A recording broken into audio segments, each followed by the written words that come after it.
What's going on, everybody? Welcome back to the Cajun 6 Dynasty here on NCAA Football 14 Revamped. Got a couple updates for you guys as far as the offseason goes. We'll take a look and see where your custom prospects have committed to. We'll take a look at the custom schedules as well for this season number 4. And then tomorrow, Sunday, will be the Saints draft class reveal plus the playoffs. So we have a little playoff run potentially, and that's going to wrap up the season 3 of this connected franchise universe. So a couple guys still up on the board like Stephon Johnson. He has not committed quite yet. Those types of players that may have committed, like Alstair Tensberger, he committed to North Carolina. We're going to award the second team, or the first team I should say. So the second place team overall, but the first Cajun 6 team that does pop up, that's where he's going to go to. So you guys saw he's actually going to go out there to Tulane. That's where Tensberger is headed. So a guy like here, like Carl Kelly, he's got a couple offers with those Cajun 6 teams, so we'll end up figuring out where he's going to go as we simulate ahead. But UL Monroe has actually had a really, really good off season as far as recruiting classes go, man. We've really cleaned up. We got the number 2 cornerback, we got the number 2 middle linebacker, Pierce Hawthorne, and Scotty Jenkins Holt. That is absolutely huge for this defense because, as you guys know that have been watching this, our defense has been very suspect over the last couple of seasons. Now, Michael Fries looks like he's going to commit to Colorado State or USF, but I actually ended up going in there and make sure that he went to La Tech. So that's where your custom is going. Now, as far as custom players are going for the draft class, we've got a couple updates here for you guys. So for Tulane, I'm just going to run down and show you guys where their overall ratings are, but these are the guys that are coming out for each school.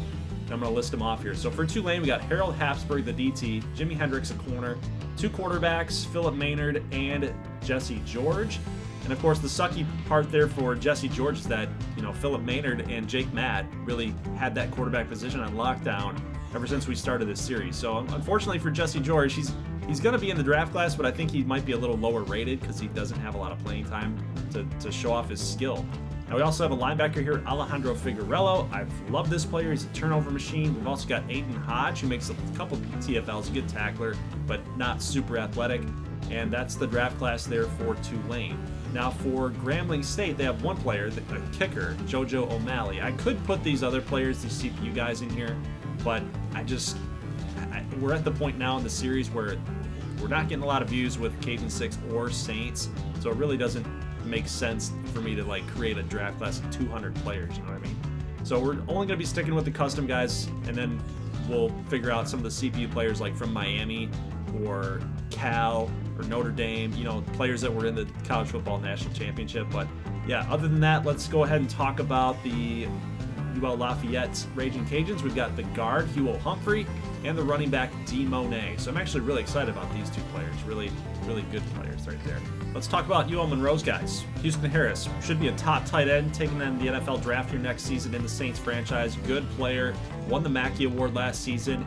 Touchdown machine, had 14 touchdowns. We've also got another kicker entering the draft class from the Cajun 6. That's Cannon Walker. Now, a couple of, again, like Dylan Huff is an 88. You'd think that maybe he would deserve to get included inside the draft class. He's a CPU guy. I don't know, I think that we can pass on that. If we do the -20 rule, he's a 68 overall. He'd be like a filler type of player. Same thing with Madison. He's an 84 safety. Now, Robbie Andritz is a custom player. He's a nice center, senior, red shirt, so he's a little on the older side, but he does get a lot of pancakes, man. Look at that. He had 10 the season before, 8 this season. Did pretty well.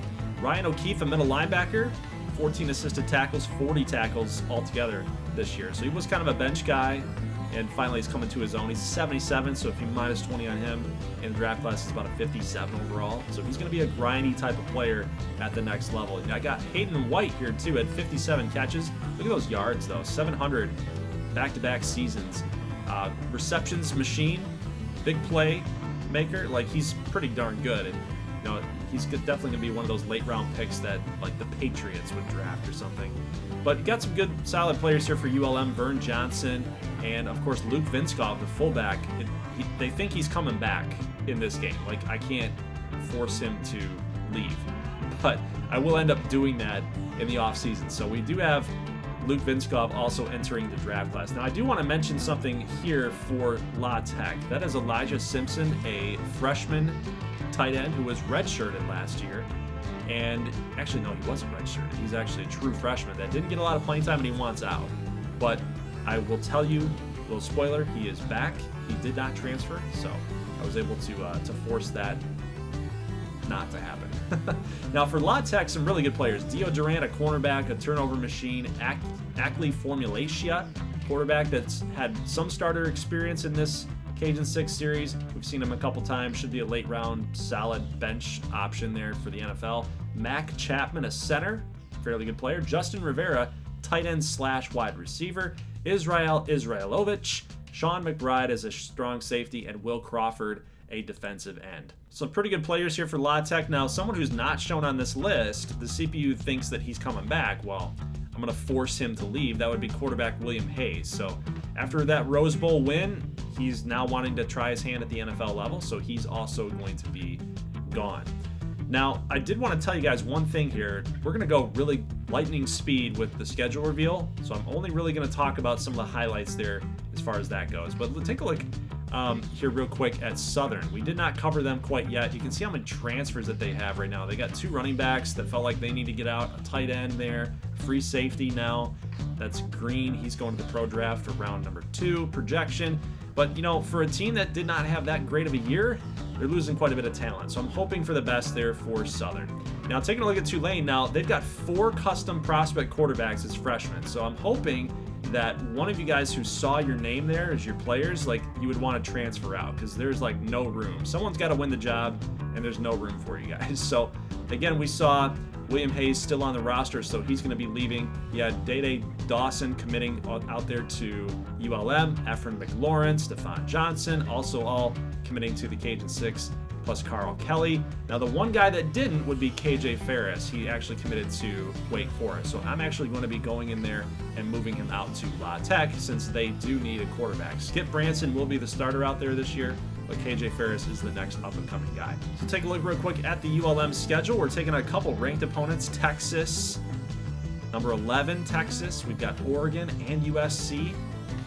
We want to beat these teams. We want to make our mark on college football. Like, we've done what we needed to do inside the Cajun 6, but now it's time to go like outside and actually win some of these games. Now, if you guys remember, we took on Oregon and USC both in the same season. I think it was year number 1 or year 2. Ended up losing those games. We took on Auburn last year, ranked opponent, ended up losing that game as well. So we really want to like push ourselves outside of our conference and start winning these games and putting a stamp on college football. So La Tech, you saw their schedule. They're taking on number 4 and number 5 Miami in a 3-week span. That's going to be really tough for them. We also had the Raging Cajuns schedule just a moment ago. Now, Tulane, kind of a weaker schedule for them, but they do take on number 21 Kentucky, and they still take on number 25 LSU, as they often do every year. Now, you might have noticed here, week number 2, we have all of our Cajun Lone Star Challenge games. So pretty cool that we have it all lined up in 1 week.